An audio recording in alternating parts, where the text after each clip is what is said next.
In the torchlit silence of Rome's palace, one laugh could decide who lived or died. Not gold, not triumphs paid for the empire's glory, but bodies and silence. So who bore the real cost of Caligula's rule? The chronicles whisper of madness, but archaeology, poetry and law tell a darker truth. Viewer discretion advised. If you value the historical record, subscribe. When the ledger closes, the bones still speak. Picture the marble halls of Rome's imperial palace in the year 37 CE. Shadows stretched across polished stone, senators waiting in silence, courtiers afraid to breathe. At the center sat a man who declared himself not merely emperor, but god. Caligula, draped in gold, his eyes gleaming with menace. Every heartbeat in that chamber carried the weight of judgment, for under his reign, cruelty was not accident, but performance. Caligula has entered history as a figure of insanity, remembered for grotesque feasts, whispered incest, and sudden executions.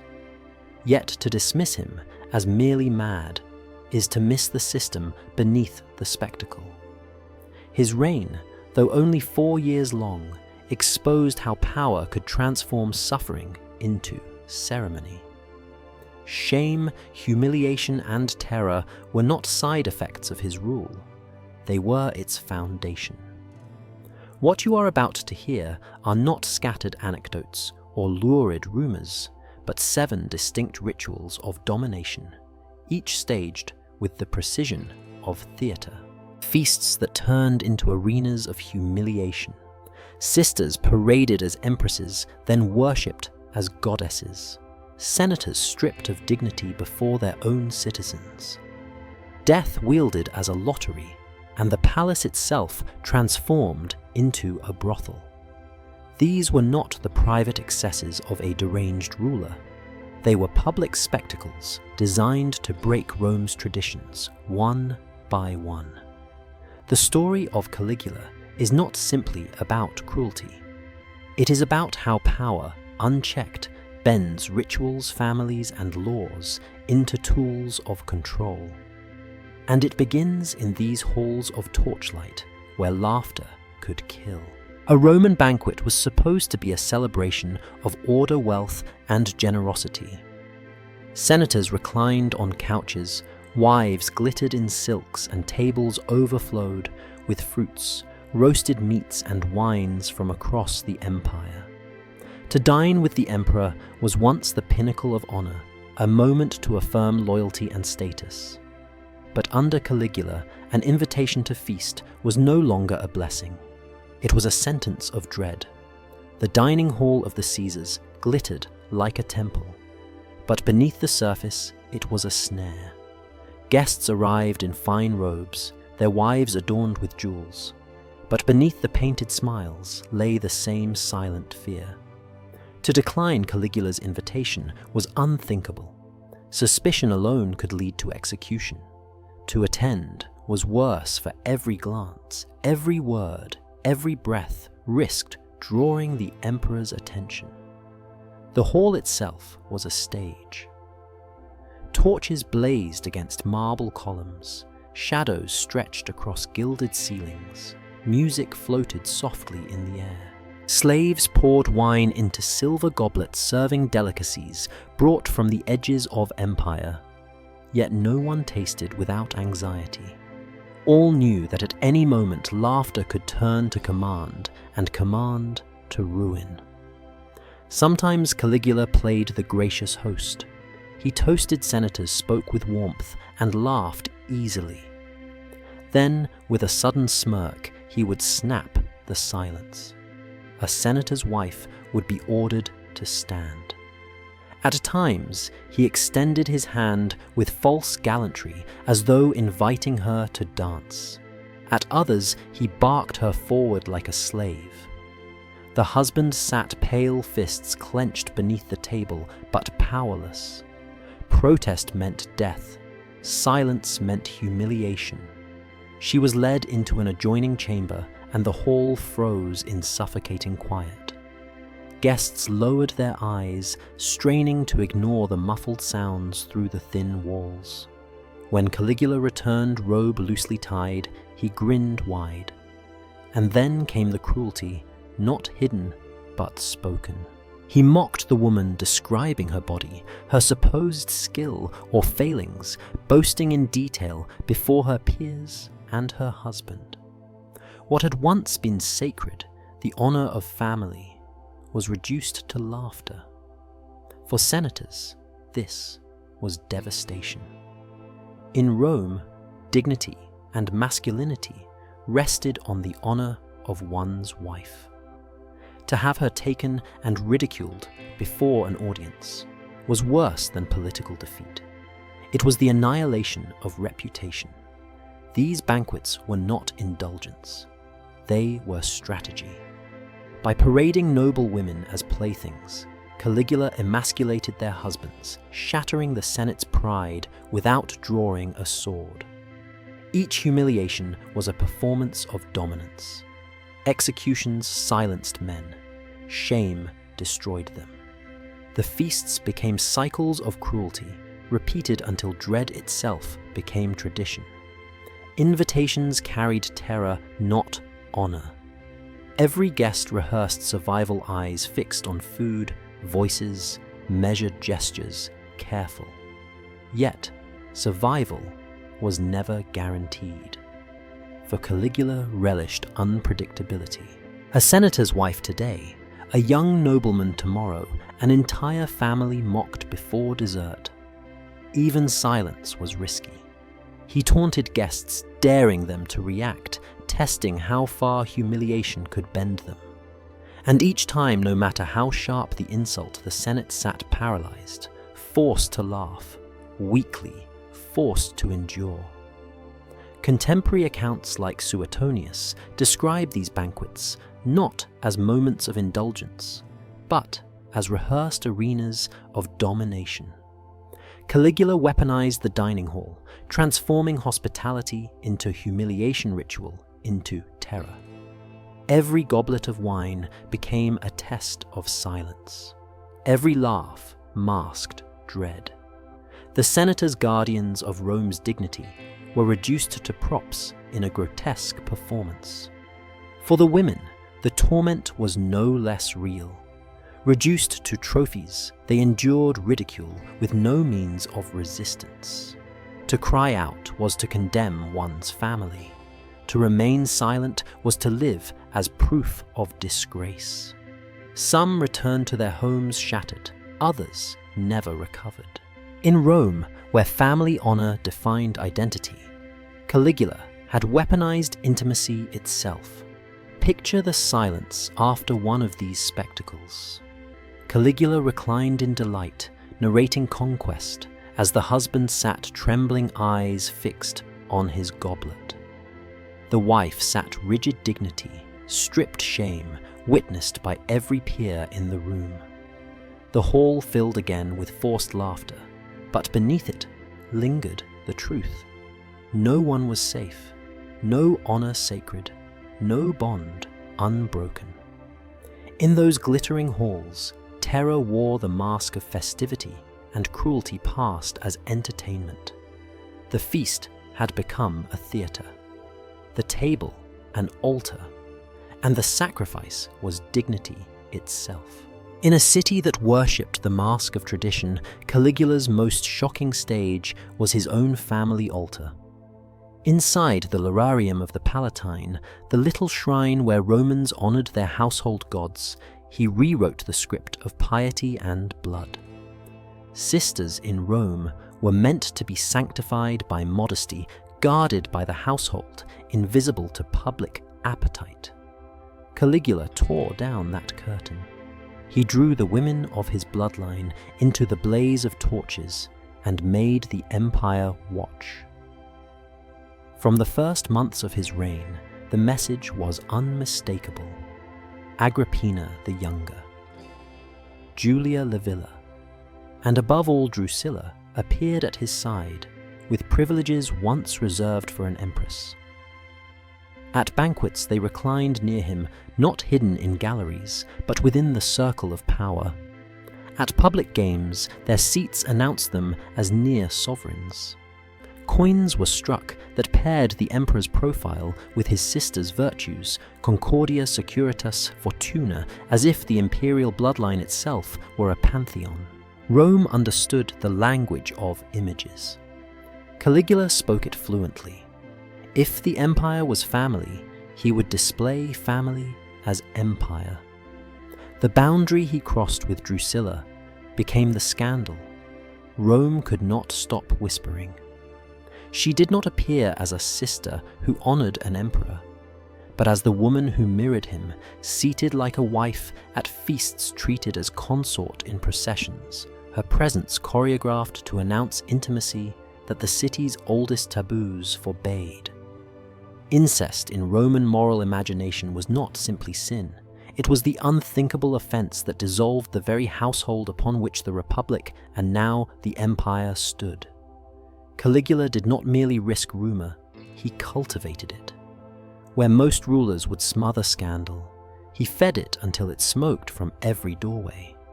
Then Drusilla died 38 CE, and grief became blasphemy by design. Caligula ordered mourning on a scale that felt less like sorrow than sovereignty over sorrow itself. Bathing and laughter were forbidden. Markets went quiet, as if a god had fallen. He proclaimed Drusilla diva, Drusilla panthea, the all-goddess, and appointed priest sacrifices and images to her cult. Temples that once breathed the names of Jupiter and Mars inhaled new incense for the emperor's dead sister. Rome had deified rulers after death. Yes, Julius Caesar, Augustus, but a living emperor, elevating a sister styled as consort, that shattered the grammar of sanctity. The city bowed its head, not in faith, but in fear. Why stage such sacrilege? Because Caligula understood the theatre of the unpossible. Family for Romans was the root from which law, religion, and public dignity grew. If he could break that root in public display, it'd perfume. It'd make the Senate offer incense before it. Then no custom could restrain him. The incest rumor became a weapon. It forced the guardians of Rome's morality to kneel before the emperor's personal desire as if it were policy. In that kneeling, the Senate learned that the old gods mos maiorum, the ancestral way, were no gods at all compared to the emperor's appetite. Agrippina and Julia Livilla for a while moved in the same charmed orbit. Their names were struck on coinage. Their faces shared the empire's metal bloodstream. But Caligula's intimacy was a trap with a spring. After the execution of Marcus Aemilius Lepidus' lover-ally, or both the sisters were accused of adultery and conspiracy.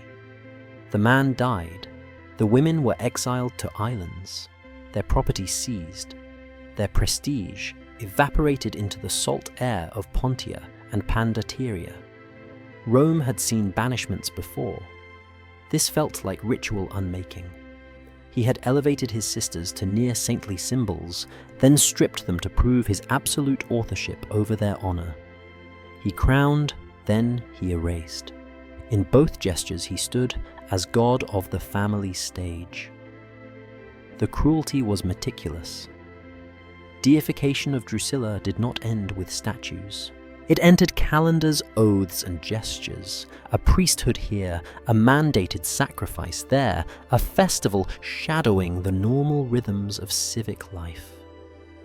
Senators who once guarded public morality now presided over rites that glossed the incest rumor with incense. Imagine a statesman who had taught his son the sanctity of the household, now rehearsing prayers to the emperor's dead sister under the stare of the Praetorian Guard. To refuse was treason, to comply was degradation. Caligula understood that shame can be more permanent than blood. This is why the scandal mattered beyond the private chamber.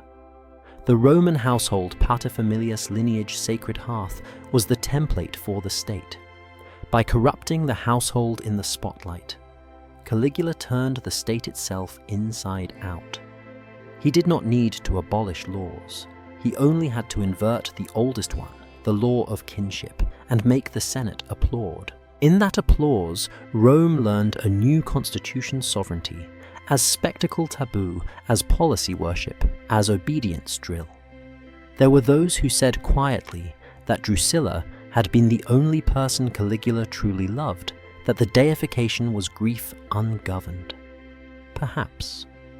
But grief does not mint coins, appoint priesthoods, and police laughter. That is governance by ritual. And in that ritual, Caligula found the tightest knot between pleasure and power make the city honor what it abhors, and its soul will learn to kneel. The aftershocks traveled far. Agrippina would return under another emperor mother, and carry her own legend of steel and poison. But in these early years, the lesson was set. The Julian bloodline, once the proud vessel of Roman divinity, had become the emperor's puppet stage.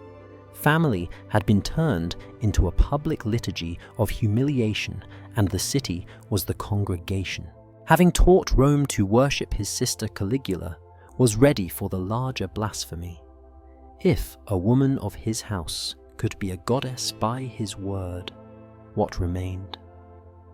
But the final declaration that he himself was a living god to be dressed, served, and adored.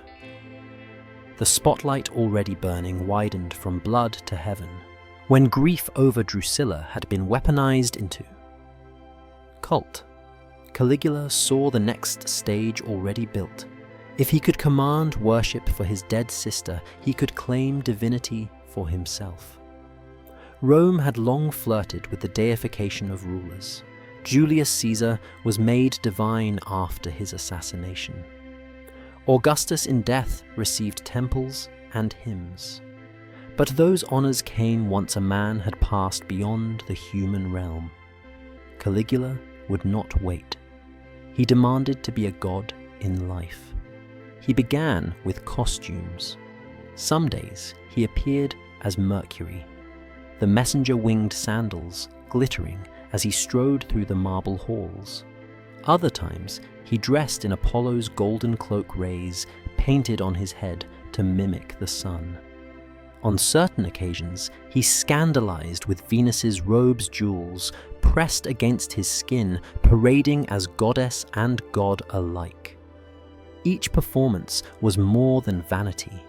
It was theater with Rome as the unwilling audience. Temples once devoted to Jupiter or Mars received new statues, his statues. Priests rehearsed prayers to him. Sacrifices once offered to ancient gods now burned in his name. When the Senate hesitated, Caligula pressed harder. He ordered them to erect temples where his image stood beside Jupiter, or even replaced him outright. Citizens who bowed in fear before altars learned that hesitation could be fatal.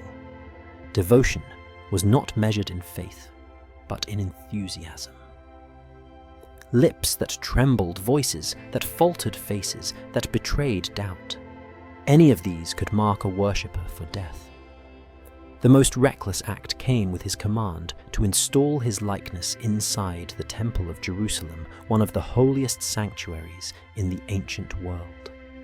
For the Jewish people, who forbade graven images, it was sacrilege of cosmic scale. Rebellion stirred, provinces quaked, and only Caligula's assassination in 41 CE prevented blood from flooding the region. Had his statue been raised, the empire itself might have splintered. But inside Rome, the transformation was already complete. Religion. Once the spine of public life had become obedience theatre. Priests no longer mediated between gods and men. They performed as actors careful not to stumble over lines. Senators did not debate the will of heaven. They bowed before a man dressed as Apollo or Venus. Every altar was now a stage for survival. The cruelty lay not only in the blasphemy, but in its design. Romans lived on ritual certainty. Calendars marked with festivals, prayers, repeated word for word across centuries, sacrifices binding community to cosmos. Caligula hijacked that certainty and forced it to serve him. By declaring himself divine, he bent time itself, the rhythms of feast days and sacred processions, into his own choreography.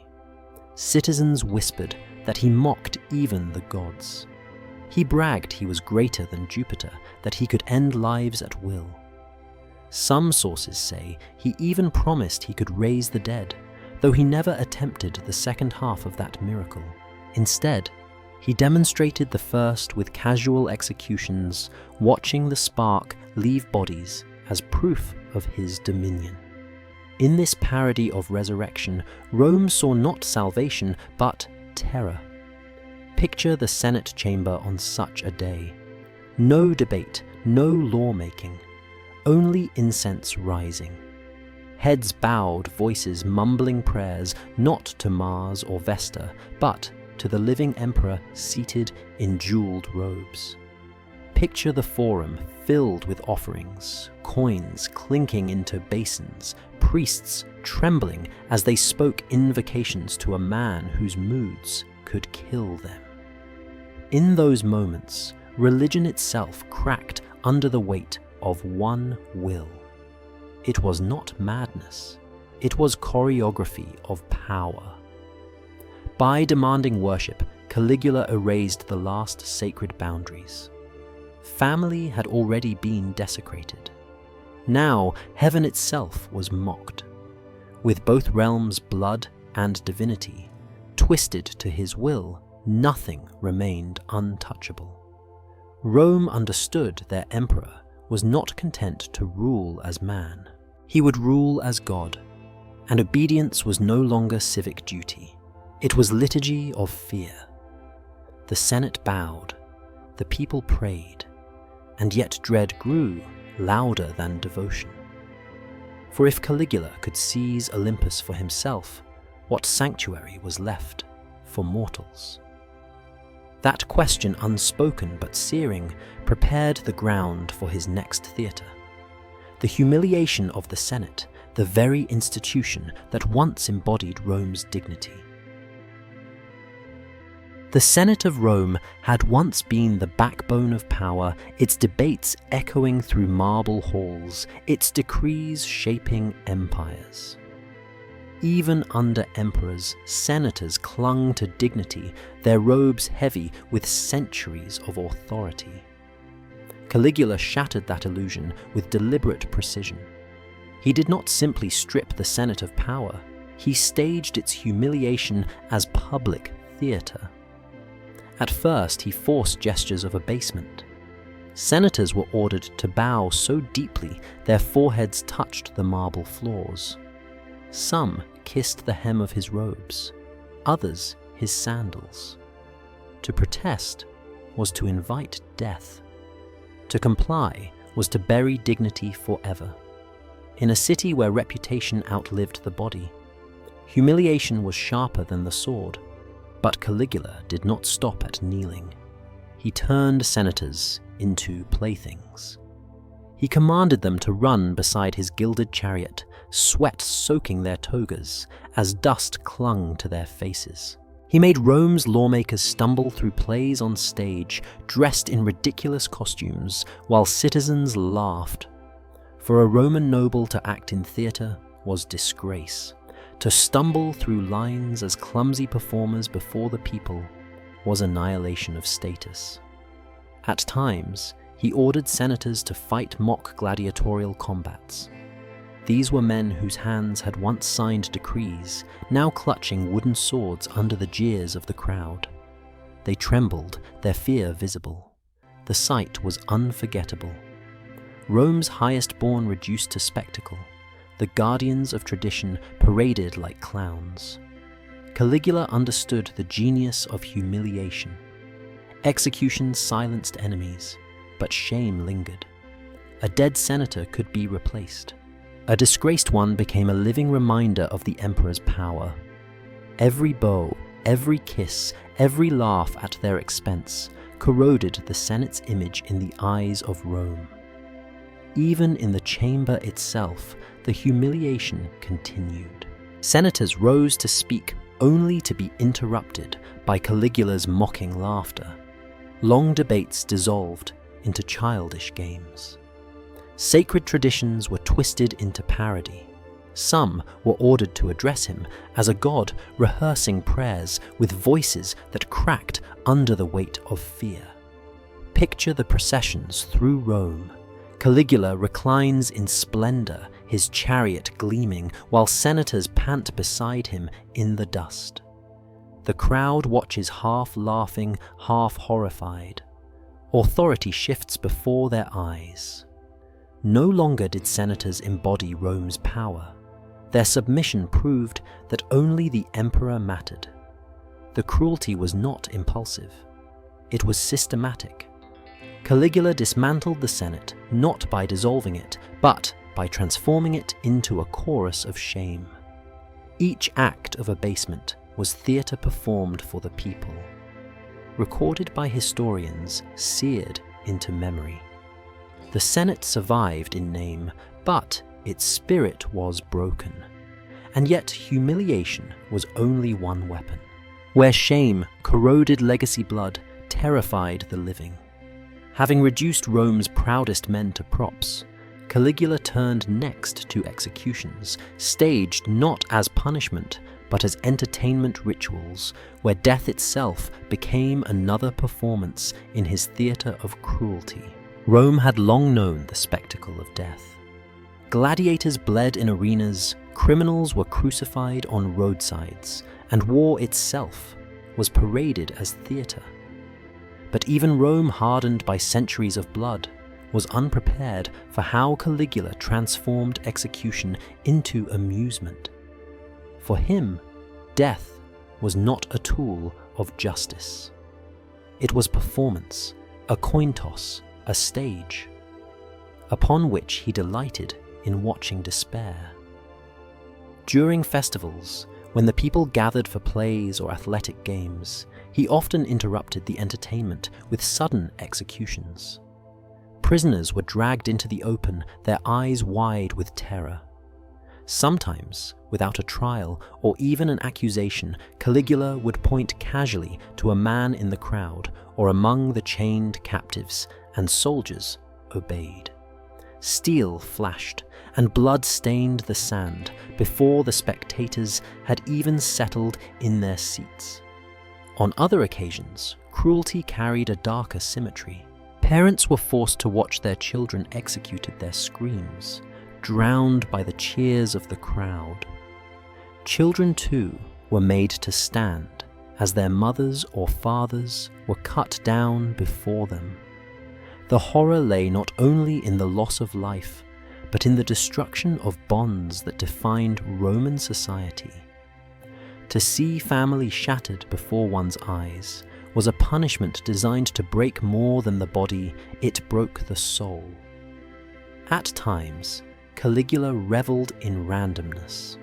He ordered entire rows of prisoners lined up, then demanded that every 10th man be executed. The condemned wept, begged, or cursed the gods, but their pleas meant nothing. Death had become mathematics, a lottery of survival. Imagine standing in that line, hearing the breath of the man beside you suddenly torn away, wondering if the emperor's hand would fall on you next. The genius and the horror of this ritual lay in its unpredictability. Under most emperors, executions, however brutal, at least carried the pretense of justice.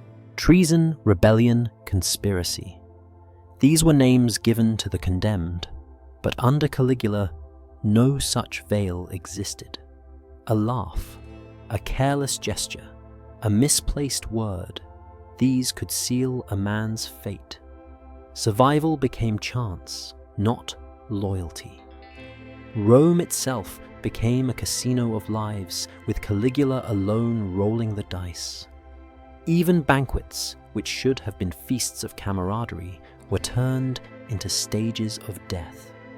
Guests drank wine from silver goblets, their smiles frozen, when suddenly a senator or noble was pointed out and dragged away. The party continued, while screams echoed faintly from adjoining chambers. To sit at Caligula's table was to dine with dread. The cruelty reached its sharpest edge in the way he prolonged suffering. Some victims were beaten slowly, the rhythm of the strikes calculated to stretch agony into hours. Others were sawn apart deliberately, their cries echoing across marble halls while the emperor reclined, listening as if to music. Death was not the goal. Pain was. For the citizens of Rome, fear spread like a shadow across every street. A man summoned to the palace could never be certain he would return. Families whispered prayers behind locked doors, trembling each time footsteps echoed outside. The city lived in suspense every dawn, a question mark. This unpredictability became Caligula's greatest weapon. By turning mortality into theatre, he controlled not only bodies, but minds. A society can endure cruelty, but it collapses under uncertainty. If no law, no tradition, no loyalty could shield a man, then obedience was absolute. Fear was perfected into policy. And yet for Caligula, even death was not the final spectacle. Humiliation had corroded the Senate. Executions had frozen the city in dread. But still, he hungered for a stage more grotesque, a performance that would desecrate the very heart of Rome itself. And so he turned the imperial palace, the sacred seat of power, into a marketplace of shame. The Palatine Hill had always been the seat of majesty. Its walls had echoed with the decisions of emperors. Its marble corridors were the stage where Rome's destiny was written. For centuries, the palace represented order, dignity, and divine authority. Under Caligula, however, this sacred heart of empire was transformed into something grotesque. It became a brothel, a carnival of degradation that mocked every Roman tradition of honor. Ancient sources like Suetonius and Cassius Dio describe, sometimes with hesitation, how entire sections of the imperial palace were refashioned into chambers of vice. These were not hidden alcoves tucked away in shadows, but openly declared brothels. Noble women matrons of high birth, even wives and daughters of senators, were compelled to serve within these gilded walls. Men of rank too were paraded dressed in mocking finery, their lineage stripped of dignity. The emperor, reveling in the scandal he himself created, walked through these halls like a merchant inspecting wares. To him, the noble families of Rome were not protectors of tradition, but trinkets for his amusement.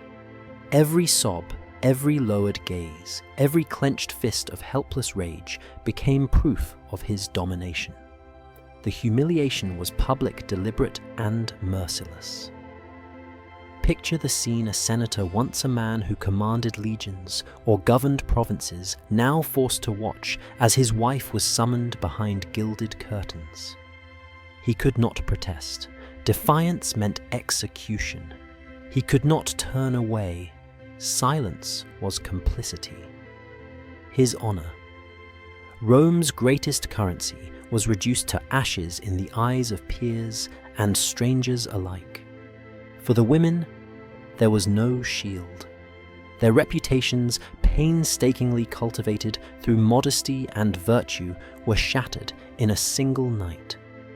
They became unwilling actors in the emperor's grotesque theatre. Even the architecture of the palace was re-scripted into mockery. The rooms once used for receptions and ceremonies were redecorated with silks and perfumes couches arranged not for debate, but for commerce.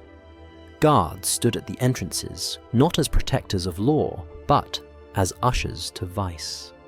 The imperial palace, the symbol of Rome's power, had been recast as a brothel, where the nobility of the city were put on display for common eyes. Visitors were summoned with the promise of spectacle. What they found was not mere indulgence, but humiliation turned into ritual. Daughters of senators, matrons, whose names had been spoken in reverence, stood as merchandise for strangers to observe. Young noblemen raised with the expectation of leading Rome's legions were forced to entertain like slaves. Some were mocked, others struck if they hesitated. The audience, made up of citizens and sycophants, laughed uneasily, knowing that the degradation before them was not a lapse of morality, but a deliberate strategy of power. For Caligula, the brothel was more than depravity, it was policy. Every act of degradation was a message. No lineage, no tradition, no sacred bond of marriage or family stood above his whim. Where once the Palatine had symbolized Rome's majesty, now it testified to its shame. Authority was not preserved by tradition, it was shredded by ridicule. Historians record that Caligula sometimes paused in these halls, ridiculing those who wept mocking husbands, whose pride had collapsed, laughing as noble daughters tried to hide their faces. He turned tears into trophies, grief into entertainment. Some accounts describe him placing bets with courtiers, treating the suffering of Rome's nobility as though it were another round of games. The mockery was sharper than any sword, for humiliation lingered long after wounds healed. The scandal spread quickly. Rome thrived on rumor, and these rumors carried venom. Markets buzzed with whispers. Did you hear whose wife was summoned to the palace? Did you hear which senator's son was displayed before the crowds? The humiliation escaped the palace walls and infected the city itself. Even those untouched by the brothel felt its sting, for it reminded all of Rome that the emperor's will could strip away dignity in an instant. Imagine the impact on Rome's social fabric. Nobility depended on image. Families guarded their reputations as carefully as their estates. To see these reputations shattered publicly, to watch their most sacred bonds reduced to spectacle, was devastating. Rome's hierarchy was turned upside down. Senators who had once been figures of awe now walked the streets, hollow-eyed, carrying a shame that no title could conceal. And yet, Caligula thrived on that shame. For him, every broken spirit, every ruined name was another stone laid in the foundation of his absolute power, where executions silenced opposition. Humiliation erased legacies. A man killed might be remembered as a martyr. A man disgraced was remembered only with laughter. The palace-turned-brothel was more than scandal. It was the deliberate inversion of Rome itself. Marriage, once the cornerstone of Roman virtue, was mocked. Nobility, once untouchable, was dragged into parody. The imperial palace, once the temple of order, became a carnival of vice. By tearing down these pillars, Caligula made clear that nothing, not law, not tradition, not the gods themselves, stood above his cruelty. And still, this was not his final desecration. The humiliation of the Senate, the perversion of family, the mockery of religion, the brothel of shame. These were preludes, for Caligula sought not merely to humiliate or to kill. He wanted to orchestrate cruelty itself as ceremony, to stage agony like a performance, to turn suffering into ritual. Rome had endured tyrants before. It had endured emperors who killed, who debased, who mocked. But under Caligula, cruelty became an art form. And in the next stage of his reign, that art reached its darkest depths. By the time Caligula had turned his palace into a brothel, Rome already reeled from humiliation. But what followed sank even deeper into horror. If feasts and brothels were stages of shame, his next invention was worse cruelty itself, ritualized into ceremony. Ancient historians whisper of punishment so choreographed, so deliberate, that they resembled theatre more than justice. Victims were not executed swiftly.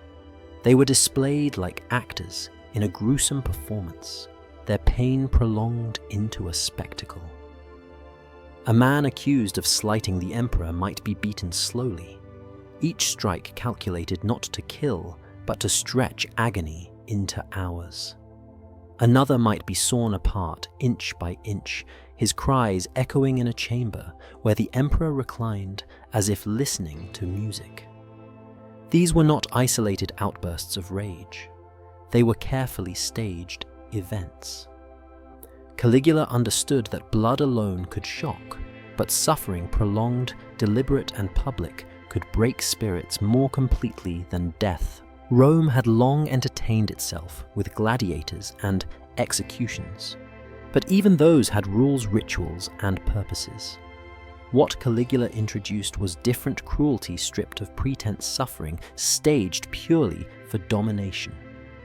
Some accounts even hint at spectacles that defy belief. Whispers suggested that during certain feasts, noble families were not only humiliated or slain, but forced into acts darker still.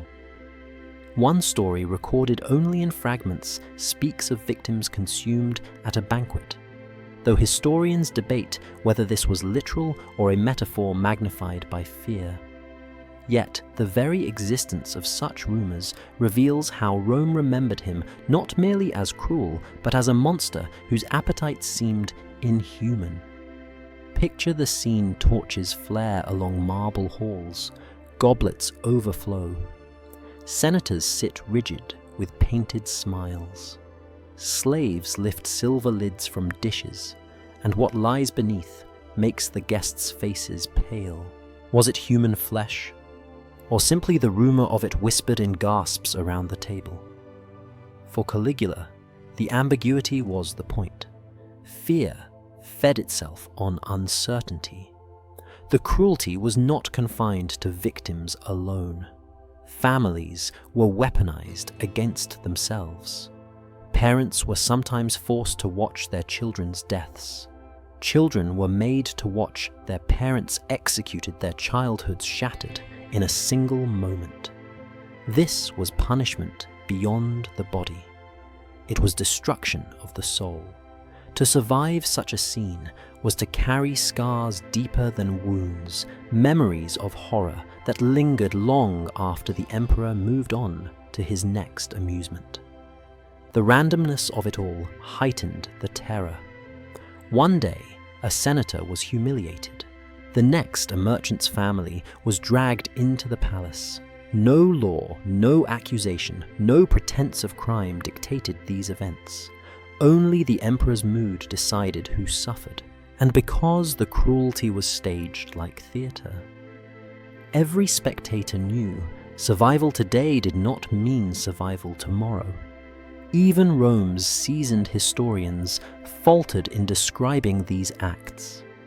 Suetonius and Cassius Dio, men who wrote freely of crucifixions, betrayals, and rivers of blood, left gaps in their accounts here. Their words trail off their descriptions, fragment as though parchment itself recoiled from bearing the full story. That silence, those missing lines, speak louder than any detail. It was as if the horror itself defied language. What horrified Rome most was not simply the suffering, but the precision of it. Madness can be chaotic. Caligula's cruelty was meticulous.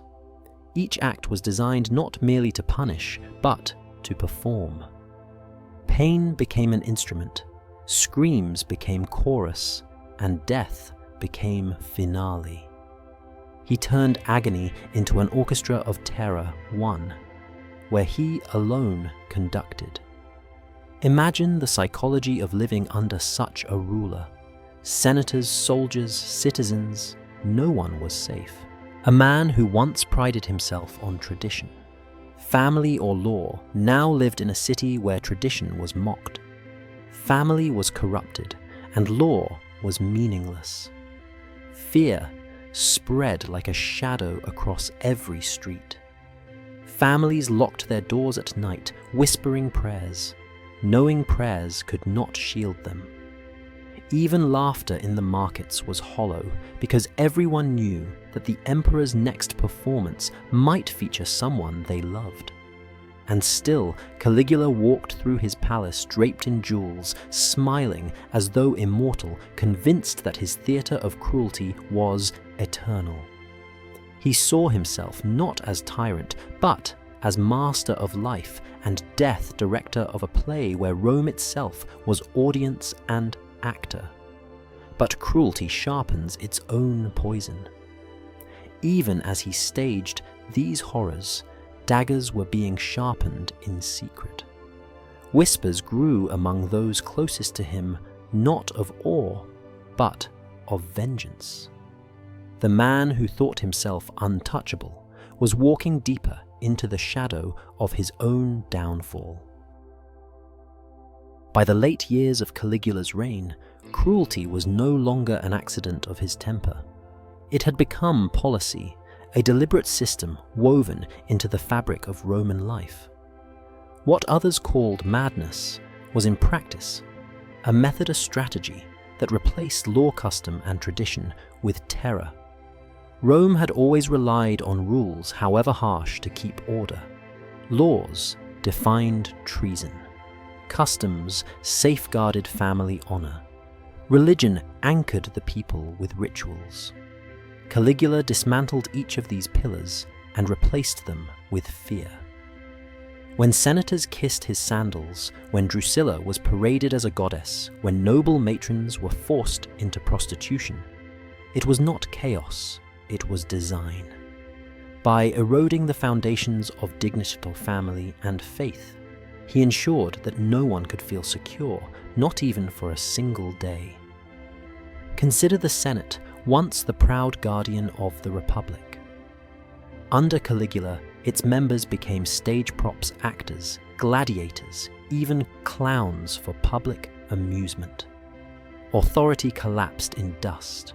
Citizens who once bowed to senators now laughed at them. Execution might silence a man, but humiliation erased his legacy. Caligula understood this distinction with chilling clarity. Consider family. In Rome, family was sacred. Marriage was the foundation of honor. Bloodlines, the measure of power. By flaunting incest with Drusilla, by parading his sisters as companions or consorts. Caligula did not merely indulge scandal, he shattered the very core of Roman identity. Citizens whispered not because they were titillated, but because they recognized the message. If family itself could be desecrated, then nothing was sacred. Consider religion. Rome had deified emperors after death, but Caligula demanded worship while alive.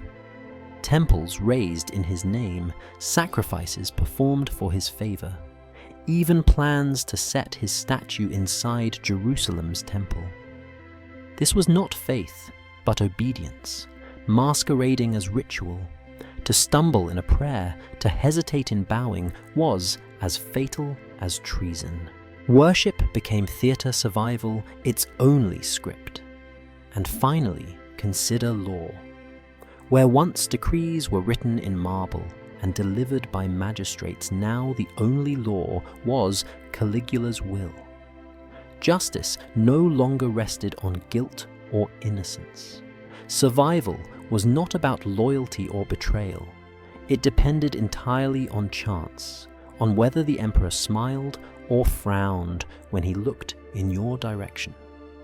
Citizens lived as gamblers in a casino where the dice were loaded, and the house was cruelty itself. This system was more devastating than executions alone. Fear penetrated deeper than death. Executions killed bodies, but fear hollowed souls. A senator who bowed in humiliation lived unbroken, his name tarnished. A child who watched a parent die carried the scar for life. A priest who recited prayers to Caligula instead of Jupiter learned that the gods themselves could be mocked. Each act multiplied fear. Each spectacle broadcast the same message: no boundary, no tradition, no dignity stood higher than the emperor's whim. And Rome, a city built on certainty, drowned in uncertainty. The forum where laws were debated became a place of whispers. The Palatine Hill, once symbol of majesty, reeked of scandal. Temples, once homes of gods, echoed with hollow obedience. In every street, in every home, people spoke softly, as though even walls might betray them. This was fear, not as side effect, but as foundation. Caligula had perfected terror into governance.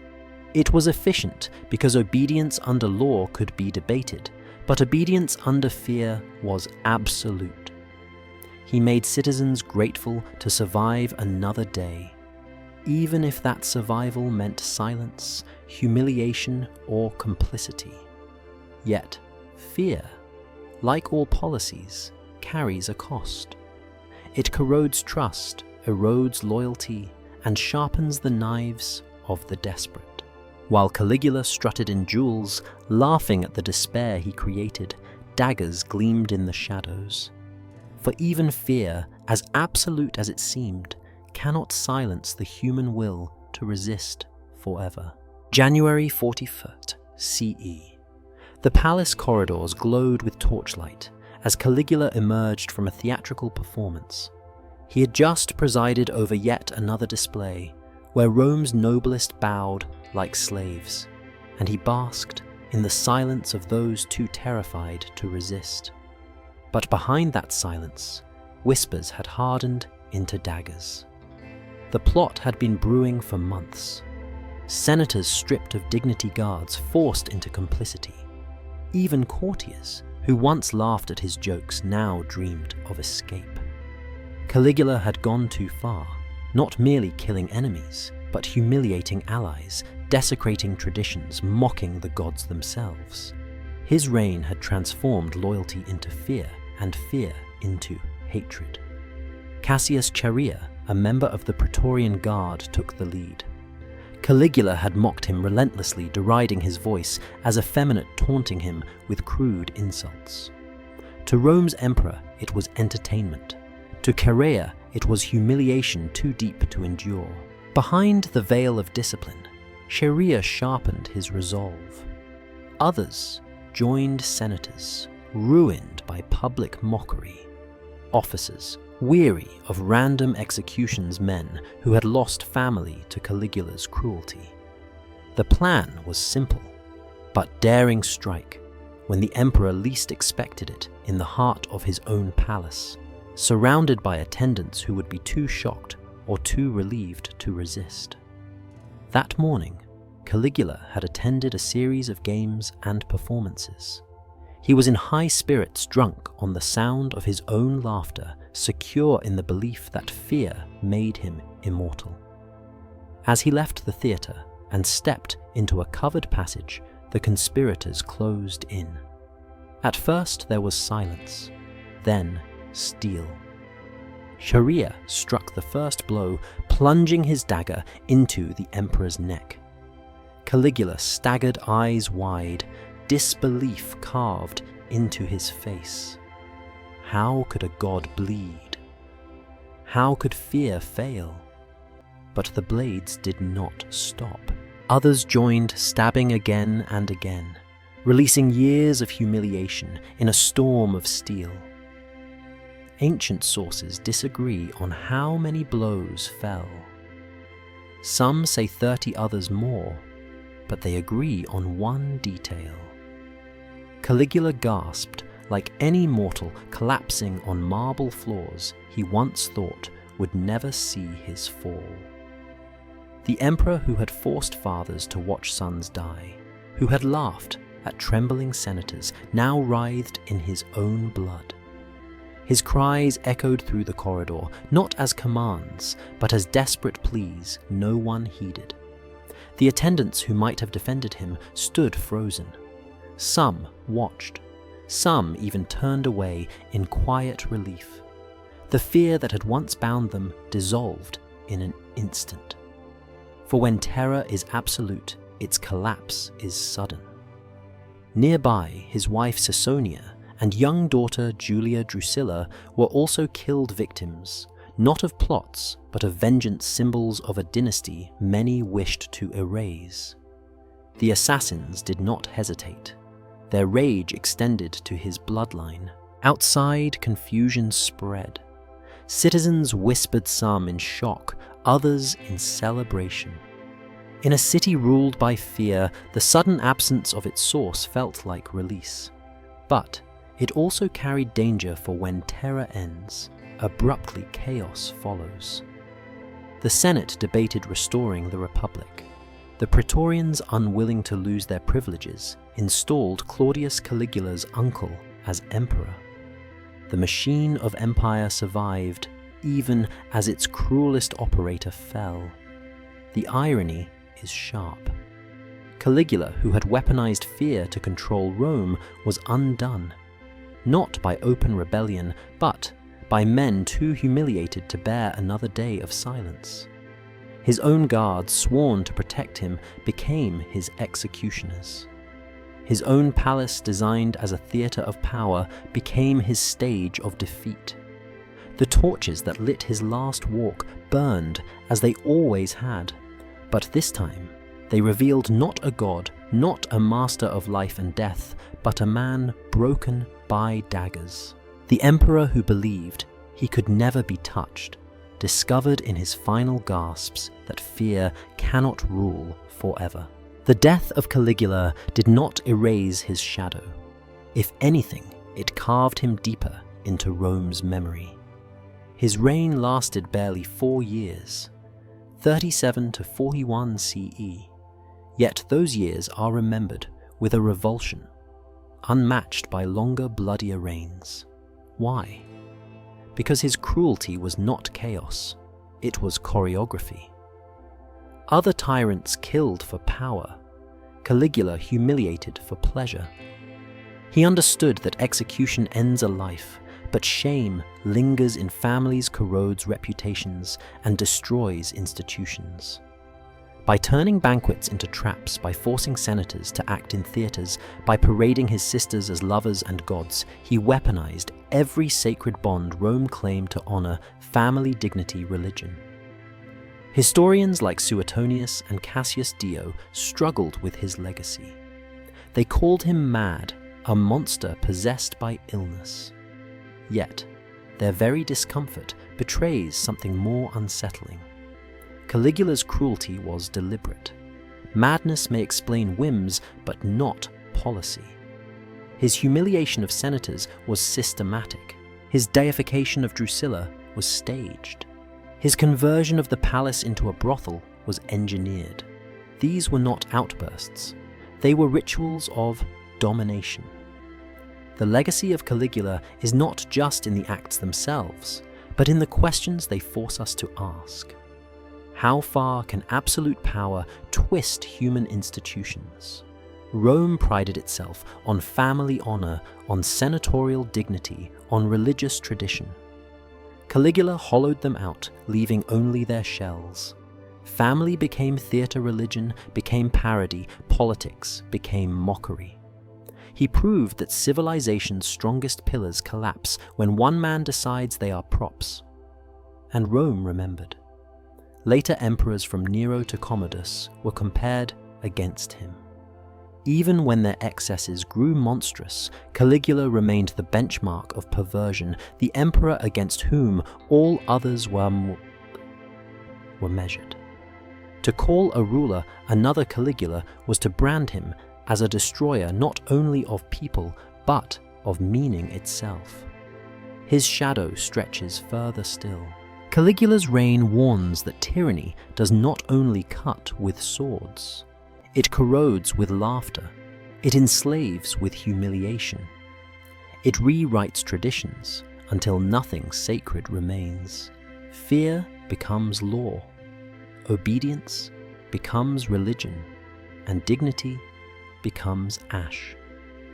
2,000 years later, his story lingers as a warning. Political power without restraint does not merely corrupt, it invents new forms of cruelty. It transforms dining halls into stages of terror, temples into theaters of blasphemy, and families into public spectacles. The line between ruler and monster vanishes, and history recoils. Picture Rome after his fall. Senators whispered in relief, yet their shame lingered.